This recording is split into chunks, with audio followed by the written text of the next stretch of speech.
प्रथमः पाठः शिव संकल्पम अस्तु। आज हम शिव संकल्पम अस्तु इस पाठ के अभ्यास कार्य को करेंगे। बोर्ड परीक्षा में पद्यांश पर आधारित प्रश्न आते हैं जो कि 10 मार्क्स के होते हैं।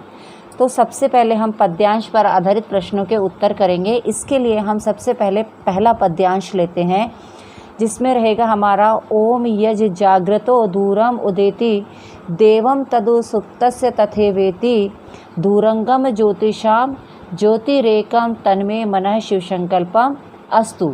तो इस पद्यांश पर हमारा पहला प्रश्न बनेगा कि कस्य मनः दूरम उदेति, यानी कैसा मन, किसका मन दूर तक जाता है। जागृत है यानी जो पुरुष जागृत होता है उसका मन दूर तक जाता है। तो यहाँ आपके पद्यांश में ये दिया हुआ है कि यज जागृत यानी जागृत यानी जागृत पुरुष का, तो जागृत पुरुष का मन जागृतः मनः दूरम उदेति।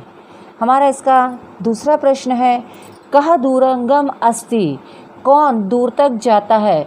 इस पद्यांश में, इस पूरी कविता में पद्यांश में सिर्फ मन के बारे में बताया गया है। तो दूरंगम जो, तो यहाँ पे मन जो है वो दूर तक जाता है। तो यहाँ पर हमारे दूसरे प्रश्न का उत्तर होगा मनः दूरंगम अस्ति। तीसरा प्रश्न है हमारा ज्योतिषाम एकम ज्योतिः कः।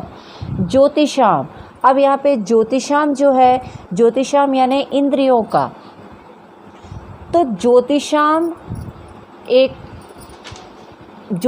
एकम ज्योति कः यानी इंद्रियों की जो एकमात्र ज्योति है वह कौन है। तो ज्योतिषाम एकम ज्योति मनः यानी इंद्रियों की जो एकमात्र ज्योति है वह मन है। चौथा प्रश्न हमारा है मे मनः किम अस्तु, मेरा मन कैसा होना चाहिए।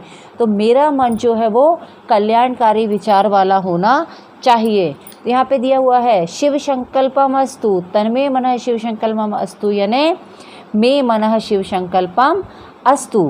पांचवा प्रश्न है शिव यानी होता है कल्याणकारी। तो मैं इति शब्दस्य विलोम शब्दम लिखत, यानी शिव इस शब्द का आपको विलोम शब्द लिखना है। तो शिव यानी कल्याणकारी होता है, उसका विलोम शब्द होगा अशिव यानी अकल्याणकारी। हमारा दूसरा जो पद्यांश है ओम येन कर्मण्यपसो मनीषिणो यज्ञे क्रीडवन्ति विद्येषु धीराः यत् पूर्वं यक्षमन्तः प्रजानां तन्मे मनः शिव संकल्पम अस्तु। तो यहाँ पर हम जो दूसरे पद्यांश पर आधारित प्रश्नों के उत्तर करेंगे। तो हमारा पहला प्रश्न है केन अप्सः मनीषिणस्य यज्ञे विद्येषु च कर्माणि कुर्वन्ति। तो यहाँ पर केन यानी होता है किसका, अप्सः यानी होता है कर्मवान, मेधावी, मनीषिणस्य यानी होता है बुद्धिमान लोग, और यज्ञ विदेशु यानी कि यज्ञ आदि में कर्म करने वाले। तो कौन है जो किसके द्वारा ये काम किए जाते हैं। तो मनसा यानी मन के द्वारा। तो मनसा अप्सः मनीषिणस्य यज्ञे विद्येषु च कर्माणि कुर्वन्ति। दूसरा प्रश्न है अपूर्वम यक्षमन्तः प्रजानां कः। अपूर्वम, यहाँ पे यक्षमन्तः, यक्ष यानी होता है यज्ञ संपादन में समर्थ या पूज्य। तो इन सबको यक्षमंत, इन सबको जो कौन करता है, तो किसके द्वारा ये किया जाता है। तो ये सारे कार्य जो है मन के द्वारा किए जाते हैं। तो अपूर्वम यक्षमन्तः प्रजानां मनः। हमारा तीसरा प्रश्न है कस्य मनः शिव संकल्पम अस्तु, यानी किसका मन कल्याणकारी होना चाहिए। तो इसका है मे मनः शिव संकल्पम अस्तु, यानी मेरा मन कल्याणकारी होना चाहिए।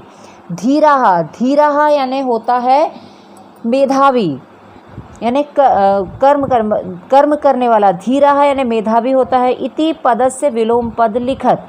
तो धीराः का विलोम पद होगा अधीराः। हमारा पांचवा प्रश्न है अस्तु इति शब्दे धातु लकार पुरुष वचन च लिखत। मतलब आपको अस्तु शब्द के धातुम लकार पुरुषम च वचन आदि लिखना है। अस्तु जो शब्द है इसका धातु है अस और यह लोट लकार है, और ये प्रथम या अन्य पुरुष है और ये एक वचन है। हमारा तीसरा पद्यांश रहेगा ओम यस्मिन ऋचः शाम्य यजुषी यस्मिन प्रतिष्ठता रथनाभ विचाराः यस्मिन् चित्तं सर्वमोतं प्रजानां तन्मे मनः शिवसंकल्पम अस्तु। इस पद्यांश के आपके प्रश्न हैं ऋचः साम यजुषी रथनामौ आराहा इव कुत्र प्रतिष्ठिताः। तो हमारा जो ऋचाएँ हैं और जो साम्य आदि वेदों के जो मंत्र हैं ये सब जो हैं और रथ की नाभि के समान आरा यानी नाभि के समान ये सब हमारे कहाँ पर प्रतिष्ठित यानी स्थापित रहते हैं। तो ये सब जो हैं ऋचा साम यजुषी रथ नामो आराहा ये सभी जो हैं वो हमारे मन में प्रतिष्ठित रहते हैं। तो इसलिए इसका उत्तर होगा मनसी प्रतिष्ठिता यानी ऋचः साम यजुषी रथ नाभौ अरा एव मनसी प्रतिष्ठिताः।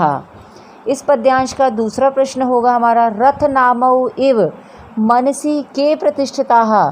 जो हमारे रथ के जो नाभि में जो आराएँ लगी रहती हैं तो ये सब इनमर जो है वो इन सब के द्वारा इन सब के समान हमारे मन में क्या स्थापित रहता है।